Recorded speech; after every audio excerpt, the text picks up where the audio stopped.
What's going on, everybody? Saul Sunforge here for Dungeons and Taverns. How's everybody doing? In today's video, I wanted to talk about downtime activities. In tabletop, downtime activities are the things that your characters will do in between the adventures or the quests. Say you're in a town and you have a week or a month or even several months of in-game time where your character isn't going to be doing a quest. You can do what's called a downtime activity. Now, these activities are made to give your characters some type of intrinsic benefit, whether it's your professions or you just want to go gambling and carousing around. Think of it as the game within the game if you want. You can learn maybe new proficiencies, new languages, new weapon skills, perhaps even feats. Depends on your dungeon master. Now, the books have several really good downtime activities, and they go into detail with some of them, but you can create your own as a dungeon master, and I highly encourage you to do that. Your players will love it. So all you do when you create downtime activities is, first off, think of the location of where you're at. Okay, so if you're by a body of water like a lake or a river or even perhaps the ocean, you can make fishing as a downtime activity. If you run a campaign where your campaign has brothels, but you go ahead and do fade to black moments, you can use that type of brothel as a downtime activity. Some of my favorite downtime activities are dagger throwing or axe throwing at different targets and things like that. I like to set up circuses and stuff, and carnival, bazaar, whatever, and have a situation where there's a barker who is, willing to, there's either tournaments set up between different contestants, basically the NPCs, or it's the player versus whoever's running that contest. And usually those are dexterity-based challenges, but you can tailor it to anything you want. Tightrope walking, or you could shift it into, say, a thieves guild. So your downtime activity is you're doing different quests and things like that to improve your relations with the thieves guild. If you don't wish to role play those out every single time, you can role play some of those out, of course. But if you role play out everybody's downtime activity, there's going to be a lot of bored players around the table for a long time.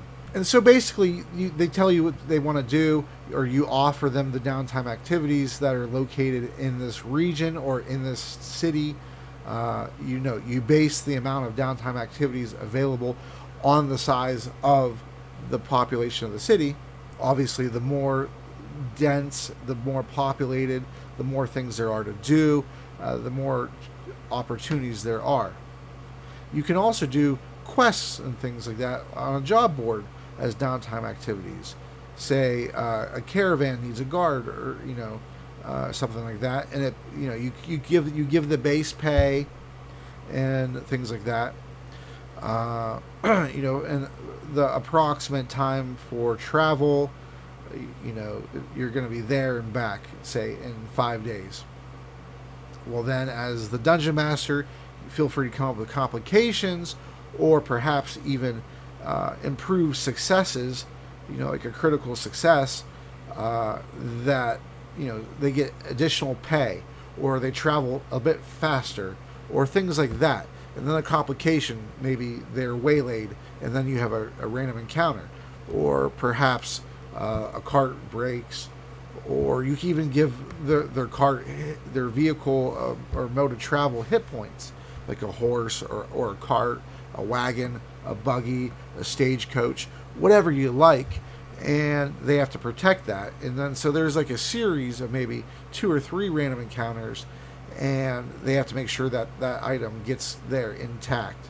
And as you go, the worse the condition gets, well, the less items you arrive to your location with, and so perhaps there's a slight penalty for that. And you can really do that with as many activities as you want. It's about a matter of how much planning you want to do. Before the campaign starts, you can create, 8 to 10 downtime activities that are your own, that aren't in the books, or you could do the ones that are in the books and change it up if you wish to. That was never disallowed. You could do that with anything. Another thing you can do with downtime activities is introduce rival factions. Suppose the player's downtime activity was to do a little bit of carousing. They wanted to go to a bar. You establish how much that is going to cost them and how long they're going to do it for, based on, obviously how much they want to spend, the higher the quality of the clientele where they're going. So any type of contacts that you give the players, you want to make sure that you have the consideration in your head that they belong there.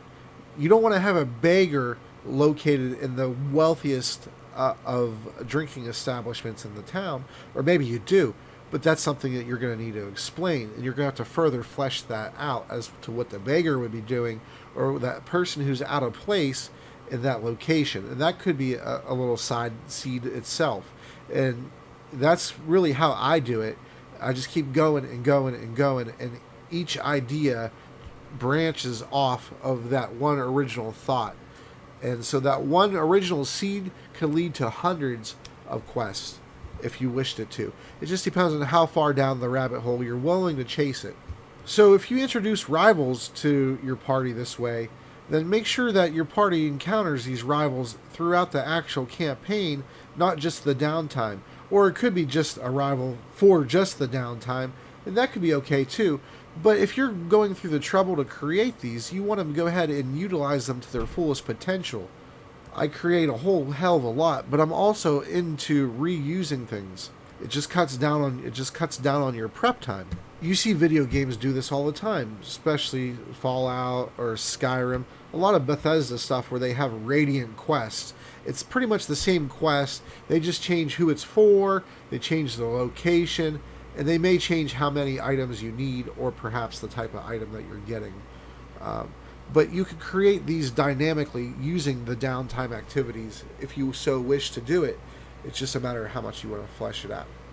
And of course, the more money that they're willing to invest into this downtime activity, generally the more you want to have it beneficial for them. You can make it a higher risk, higher reward situation, like perhaps they're gambling, but they rolled low, so they want to try to cheat or something like that. Perhaps they get caught, perhaps they get kicked out of the establishment, not allowed back. A whole bunch of things. Or you can even make it a higher tier if you wish, and go completely bonkers with it, and make two or more party members' downtime activities oppose each other. Say you have a paladin who is a paladin of Helm or Kellenvor or something, and your other player is a rogue for the local guild, the local thieves guild, or any guild that the paladin's order opposes. Well, say the paladin's order for the downtime activity sends them to go investigate some shady dealings, and it happens to lead them to the location of the other party member's downtime activity, and perhaps they observe them without the other person knowing, or perhaps it's a direct confrontation, perhaps hostilities. It depends on if you allow PvP in your campaign. But you could create a whole bunch of drama yourself for the party to be invested in, and you can hook them in with these things as much as you want to, as much as your brain will allow you, as much as time will allow you to prepare. You can go very far with these ideas. If you're running a campaign where the players are always constantly coming back to this one town, like if you're doing episodic adventures like you would see in any TV show, or really like Doctor Who, each episode is its own self-contained adventure. If you have a base of operations like that, the players can have a downtime activity where they happen to own a shop, or maybe are apprentice to somebody who owns a shop, and then later on can progress to having their own shop. Perhaps they get invited into a guild. Perhaps there's a rival guild who wants them in, and then maybe there's two guilds who are competing, and there causes hostilities between those two guilds. You're embroiled in both of those hostilities, and that was all created from a downtime activity. So if you want, the players that have a shop or something like that, you could progress them to where they make better items, or people are seeking them out from further locations because they're able to make better and better items. Perhaps the royalty or a king or even a deity approaches them and wants items made. And perhaps they come undercover. The players have no idea that's who these people are, and they treat them well or hostilely, and they have no idea that this person could just either make their life a whole lot better or a whole lot worse. And that's all up to you. And you can roleplay these moments out. You don't have to roleplay out the entire downtime activity, but if you roleplay out these key little role-playing encounters, maybe 5 minutes or so, every once in a while when they have downtime, then you'll find that the players are intrinsically going to be more engaged in your lore and in your world, because they can see that their changes are affecting where they live. Hopefully you enjoyed this video. If you did, I'm trying to release a video every 3 days. It comes out at 2 p.m. Eastern Standard Time. Every 3 days, like I said.